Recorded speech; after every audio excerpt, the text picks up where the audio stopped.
কিরে বন্ধু, তোরা প্রস্তুত তো? আগামীকালে কিন্তু আমরা রওনা করব সুন্দরবনের উদ্দেশ্যে।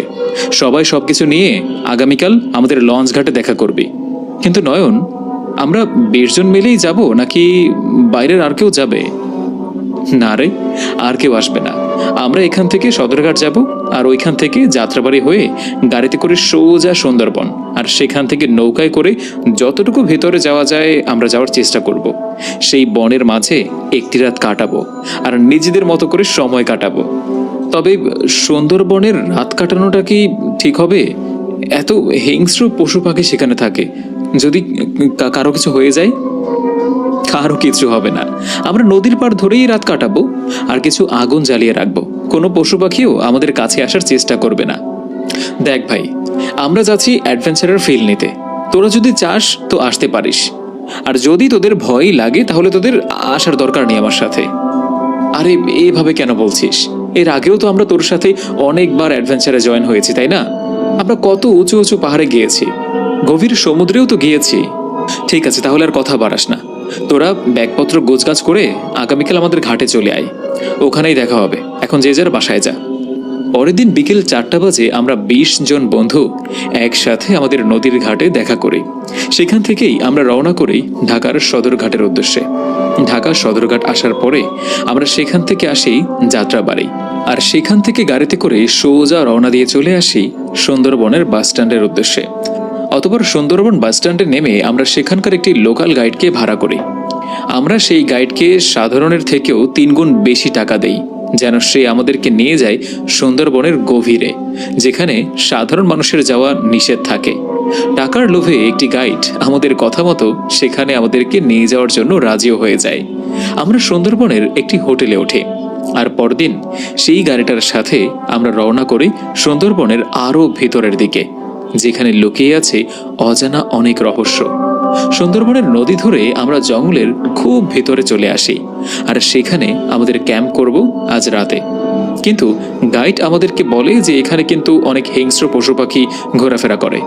গাইড আমাদেরকে এও বলে সব থেকে ভালো হয় আমাদের ক্যাম্পগুলো যদি আমরা গাছের ডালের সাথে বাঁধি। মাটিতে থাকা আমাদের জন্য ঠিক হবে না, তাই গাছের ডালে থাকলে আমাদের অনেকটাই সেফ থাকবে। তাই গাইডের কথা মতো আমরা সুন্দরবনের নদীর খুব কাছাকাছি একটি গাছের উপরে সকলের ক্যাম্প তৈরি করি, আর নিচে কিছু গাছের ডাল দিয়ে আগুন জ্বালিয়ে দেই, যেন কোনো হিংস্র পশু পাখি আমাদের কাছে না আসতে পারে। সেদিন রাতে আমরা যখন সকলে ঘুমিয়েছিলাম, আমার কানে একটি মেয়ের হাসির শব্দ আসছিল। আমি এর আগেও অনেক অ্যাডভেঞ্চারের ফিল নেয়ার জন্য অনেক জায়গায় গিয়েছি, সেই কারণে আমার অনেক সাহসও ছিল। আমার ঘুম ভেঙে যাওয়ার কারণে আমি আমার পাশে থাকা আমার বন্ধুকে ডাক দেই, ওই হাবিব, উঠ না। তুই কি কোনো মেয়ের হাসির শব্দ শুনতে পাচ্ছিস? আরে বেটা, কই, কোথাও তো কোনো শব্দ আমার কানে আসছে না। তুই বোধহয় ভুল শুনছিস, ঘুমিয়ে পড়। আমি আবারও ঘুমানোর চেষ্টা করি, কিন্তু মিনিট 10 পর আবারও সেই মেয়ের হাসির শব্দ আমার কানের কাছে এসে আমার ঘুমটা ভেঙে দেয়। আমি এবার আমার গাছের ডাল থেকে নেমে আসি, আর চারপাশে দেখার চেষ্টা করি এত রাতে এই গভীর বনে কি আসলো, আর কোন মেয়ে হাসছে এভাবে। কিন্তু আমি কোথাও কাউকে দেখতে পাচ্ছি না। ঠিক তখনই বনের আরো ভিতর থেকে সেই মেয়েটির হাসির শব্দ আমি শুনতে পাচ্ছিলাম। আমি একাই সেদিকে ছুটে যাই। আমার হাতে ছিল আমার ফোনের ফ্ল্যাশ লাইট, আর সেই আলোতে আমি দেখার চেষ্টা করছিলাম আসলে কোন মেয়ে হাসছে। আমি সেই শব্দটার পিছু নিতে নিতে আমার বন্ধুদেরকে রেখে জঙ্গলের আরো গভীরে চলে যাই। 20 মিনিট হাঁটার পর আমি বুঝতে পারি আমি যে আমার বন্ধুদেরকে হারিয়ে ফেলেছি। পিছনে ঘুরে তাকিয়ে দেখি চারপাশে গাছপালা। কোন পথে এসেছি আর কোথায় যাব কিছুই বুঝতে পারছিলাম না আমি। ঠিক তখনই আমার কানে আবারও একটি মেয়ের হাসির শব্দ আসে। আমি সেদিকে তাকিয়ে দেখি একটা অনেক বড় মোটা বট গাছ। এত মোটা বট গাছ আমি এর আগে জীবনে কখনো দেখিনি।